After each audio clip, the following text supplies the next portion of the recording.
Welcome to International Securities Exchange's podcast series. Facilitated by renowned educators, ISE podcasts are intended to teach beginning as well as seasoned investors the ins and outs of trading. To find an updated list of podcasts, please visit www.ise.com/podcasts. Please be sure to listen to our important message following this episode regarding the risks of investing in exchange-traded options. The one thing, again, that you need to consider is the commissions that you're paying are also going to eat into the, to the effectiveness of the strategy. If you find that you've had to create, several positions, and now all of a sudden instead of, two commissions, one in, one out to cut your losses, you've now had to, essentially created 3 trades getting into this and then 2 trades getting out. So all of a sudden things are adding up. So that's something else that you really need to consider before you actually move forward to attempting this strategy. And what I encourage is just apply this strategy in a trade simulator. Options Express has got a fantastic virtual trading platform that, if you happen to have a couple of positions in there that you're on the wrong side of it, go in and recreate the strategy and just see how it works for you. Just see if you're able to reposition and recoup your losses and get comfortable with the look and the feel of how this position is actually established and recreated. And make notes. I mean, this is what this business is all about, is just understanding how these different positions are going to trade as the market fluctuates on a day-to-day basis. And when you're comfortable with its effectiveness, then you can go in and use it under real-time market conditions.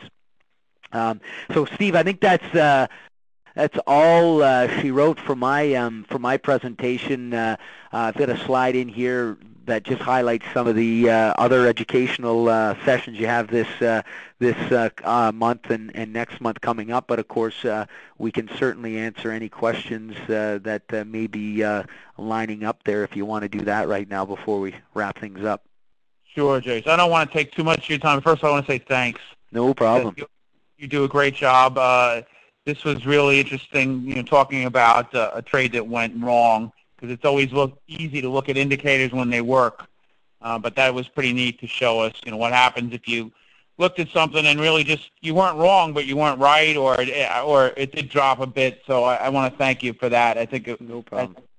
All the presentations we've had here at the IC, that's the first one where we had someone coming on and really talking about what do you do when you're wrong. And I think that's a big part of trading. All my years of trading, I always felt that mitigating losses is a very important part of trading. So thanks again. No, absolutely. I was just going to make one more comment on that, Steve, and that if we want to just kind of again look at it, real-time market environment. At the end of the day, when you're creating a trade for yourself, you're going to establish your risk tolerance, and creating this roll-down strategy or repair strategy is an alternative. We manage our positions based on our technicals, and either it's trending to the upside or it's not trending to the upside. And if that happens to be the direction we want it to be going, we're going to step back and look at what the charts are telling us. And at the end of the day, if we're wrong, we're wrong, and we're gonna cut our losses and we're gonna move forward. The biggest thing about managing your positions is making sure that when you enter into them, number one, you haven't risked any more than what your account allows for, and as I mentioned, no more than 10%.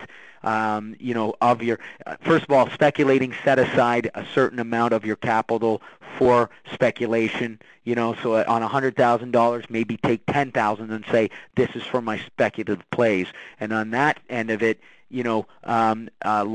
only deploy 1,000 of that, or 10%, into each trade opportunity. So it all starts with capital allocation and risk management before you ever enter into the trade. And then once you're into the trade, that's where you start to exercise some of these alternatives as far as management is concerned. Very good point. Very good point. Obviously that if you do have, your number 100,000, you're not taking 40,000 and putting it into EUI or, YUK because you think it's just going to move up. You're right. I mean, obviously way too much risk for that kind of account size. Very good point. I have a question from Andrew. How do technicals account for implied volatility? You know, you as an option trader, you obviously look at technicals, but you also understand options pricing. What do you do, Jace, when vols are, maybe your technicals are saying screaming buy, screaming sell, but the implied volatility is giving you sort of a different story, meaning that it's really high or it's really low or whatever, it's changing. How do you actually account for all that? Well, I mean, again, I myself and my partners, we keep it very simple. Number one, over the last year, implied volatility on options have been a lot higher. Of course, come back as of late a little bit. But the fact is, I mean, if you want to trade options, you have to recognize that the market makers want to get paid for assuming the risk, and so your premiums are going to be a little higher. The one thing that I've seen throughout the last year is that although option premiums and implied volatility are higher than they have been in the past several years, it's because the underlying securities, whether they're equities or, as you'll attest to, Steve, the currency side of things, they can make those moves, and we've seen it time and time again. So, you have to recognize that you're going to pay a little more. Of course, there's ways to offset your implied volatility, and that's by creating a spread. I think on your pair values, I think spreads are certainly a viable alternative because option premiums tend to be a little more pricey, and you do have some very key support and resistance levels that these pair values adhere to.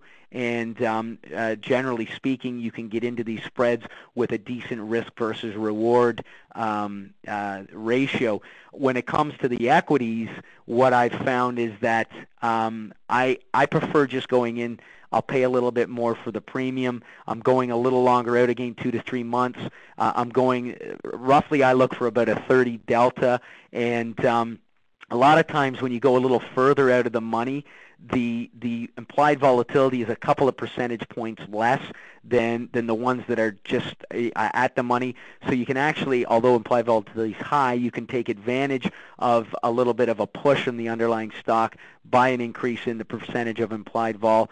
Plus, again, because these stocks have been making such aggressive moves, when you get on the right side of it, these stocks have been, the last year, we've had some just fantastic moves that I would have been upset had I had a spread in place, just because they've moved so significantly beyond any strike that I would have looked to sell.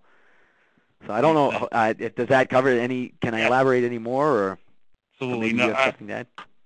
No, I just wanted to mention that we're getting a lot of comments that, why didn't Jason just maybe buy or stick with the call and hope it works out, or why didn't he keep the call and sell an out-of-the-money put spread? And the answer really is, and I think, Jason, I'm interested to hear your comment, but to me, when I get this question all the time, is that there's a lot of ways to drive from point A to point B. There is no one right answer. Jason's giving you one way to look at it. He just admitted to you just a couple minutes ago that he actually likes to close out the losing positions and let the winners run. But he's talking about mitigating losses here. Yeah. But if you guys have different ways to trade, long as, at least the way I look at it, you have limited risk. I have no problem with it. What do you think, Jason? Well, no, absolutely, and I mean, we've have usually an hour here, and I was actually going to integrate a roll down into a like a flip into a calendar spread as well, but we would have been here for another hour. So, just to kind of lend to what Steve's saying, there are a number of different ways, If that position's gotten away on you, you find yourself at a as I said, about a 45% loss. Thank you for listening to our podcast. To find more podcasts on options, stocks, alternative markets, and market data, please visit www.isc.com/podcasts.